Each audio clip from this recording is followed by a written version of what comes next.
So hello good people of the internet, this is the final instalment in the current section of the book club for the Invisibles. We will come back and do the other 3 books at a later stage, but in between we'll do some other books just to break it up a wee bit. So for this one, what we decided to do was finish off book 1, or issues 8, 9, not 8, 9, 10, 11, 12, whatever the last 4 issues are. So 9, 10, 11, 12. And this basically is 4 short stories in the Invisible Universe. And I was reading up a bit in it, and the idea originally Grant Morrison wanted to do was have more of this in the comic, or in the series, where you would have, episodes or issues with Invisibles from all around the world, so you could see that it was a bigger kind of thing that was going on, rather than just the core people that we've been focusing on for up until now. But he also wanted to have the comic finished before the year 2000 to line up with all the, the Millennium things and all that. So he just ran out of time in the end. But usually when it comes to like short stories, they kind of can feel like filler issues or something like that. And for a lot of times they are filler issues, between artists getting ready, or new arcs to fill out, trade paperbacks, whatever. But I have to say I really enjoyed these 4 short stories, and there's an awful lot of really good stuff in them, and I think they're very worthwhile, and in some sense I wish Grant had have done more of these type of things. But then again, they could have just fallen into the standard fill-in issue trope. Anyway, the first one is 23, Things Fall Apart, and this starts with King Mob, a younger King Mob, and John O'Dreams finding, going on a mission together and finding, the kind of this plant kind of thing. If you hear a noise in the background, that's Riggs being a lunatic. This issue kind of finishes off the last arc in a way, in that they escape from the windmill, and to a large extent probably isn't needed because it just could have escaped from the windmill and nothing said, but it just kind of, it's character building in it, there's character development. Dane is still not sure he wants to be part of all this. It brings a bit more of King Mob's kind of spy thing to him that comes later on in the book, and that he has the fancy car, dresses up as as the bad guy, does that all kind of spy type stuff that he gets up to. Probably the weakest out of the 4 stories for me. Lots of action though, so that you don't get haven't had an awful lot of action up until now. So there you go, that's it. Yeah, and kind of at the end, it ends with Dane having killed someone. So okay story, good, part of the thing. Probably could have been more of an epilogue to Arcadia than in this, but it didn't have all that Marquis de Sade stuff. So the next one I've really enjoyed, and I forgot about this story when until I went back, and it's the whole Jim Crow Season of Girls. And basically it's a zombie story with a twist, in that there's this drug given out, this type of new drug that vacates your soul in a sense from your body, and sends out a beacon to allow the bad guys, the Archons, the greedy businessmen, to come in and take over your body, who then go off and have fun with killing people and doing all that terrible stuff. So Jim Crow is invisible, but he's also some sort of embodiment of Baron Samedi, I think. Is it one of them? Loa. He said it. Gita. Papa Gita, there you go. So he gets summoned, and he has to then go to the underworld and try and find out what is going on, because obviously there's some sort of mad voodoo on it. What I really liked is the puddle bit in it, where to get into the underworld he pulls up the puddle, and it reminded me totally of the hole that's in the Yellow Submarine that Ringo, as far as I know, Ringo keeps in his pocket, and just lift up the hole and go in. All of that kind of underworld stuff is really good. I enjoyed it very much. The kind of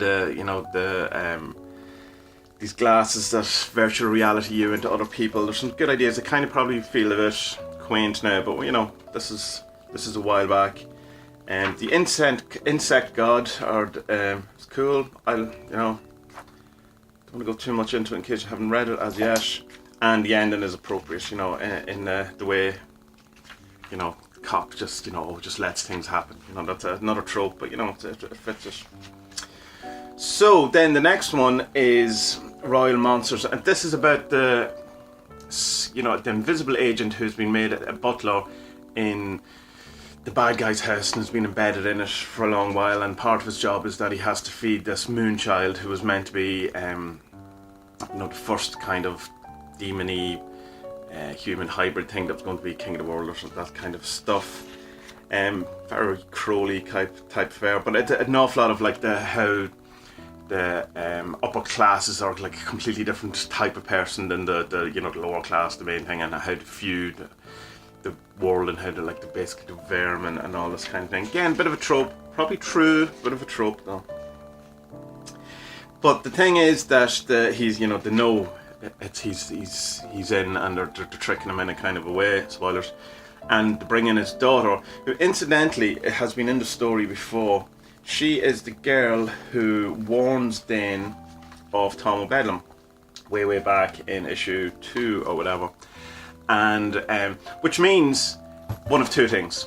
One means that she, because spoilers, that she's actually in on the whole thing with the bad guys, meaning that at that point she was in with the bad guys, so it wasn't just the Invisibles that were looking out for Dane. Or two, she was recruited after that, which makes more sense to me, because if she was recruited before then and they knew where Dane was, they would have just went and got him. So it must have happened after Dane was on the streets. So there's the hunt thing, all that kind of thing, and it's just basically the end point is that they want to show that we have more power than you, you're useless people, and know your place. So it's an interesting kind of, as a film story, does set the tone and reinforce the whole kind of class thing. Now, the final one is the best one for me. I think it's brilliant, and it's called Best Man Fall. And you could sum this up story in like a sentence, the entire thing. And I think that would be doing it a disservice in a sense. I'm not going to speak too much about it because it only works if you read it, and if you haven't read it just yet, then I'm not going to spoil it on you. But what the power of the story is, it really brings into play the morality of the good guys and just how moral they are, and the repercussions of what they're doing and how real it is. And it's very easy to just be bravado, or see the bad guys as one-dimensional and stuff like that, particularly in comics and films or any sort of that thing. But that's only kind of done in a sense to make it easy for the good guys to kill people and all that, and have all that action scenes, like that bit in the Matrix where he goes it's okay to kill anyone you want because as far as we're concerned they're part of the problem, kind of thing, which is a bit crap. And you find that a lot in games as well, like things like Watch Dogs. I remember thinking that this is a bit weird, that you can just go around killing whoever you want and you're meant to be a good guy. You're not meant to kill whoever you want, but there's nothing happens if you don't. At least in GTA you are a bad guy. So yeah, I think this is to date probably my favourite issue of the comic. Maybe as a single issue probably is, and I tremendously enjoyed those 4 short stories, and I'm glad we're in it. They remind me a bit of the V for Vendetta short stories as well, particularly the last one. There's a V for Vendetta one-off called Victor, as far as I remember, where V breaks into the building and it's all silent, no words in it, and does whatever he has to do, and then he's getting chased out and the doorman lets him out and salutes him or whatever, the nod to thing. So there's similarities there for me, not exactly or anything, but it's a kind of a similar nod and a wink. So yeah, that is the first book of The Invisibles. We will come back to the second one after we do our next book, which is going to be the Ramsey Jukes book, which is SSOBTME.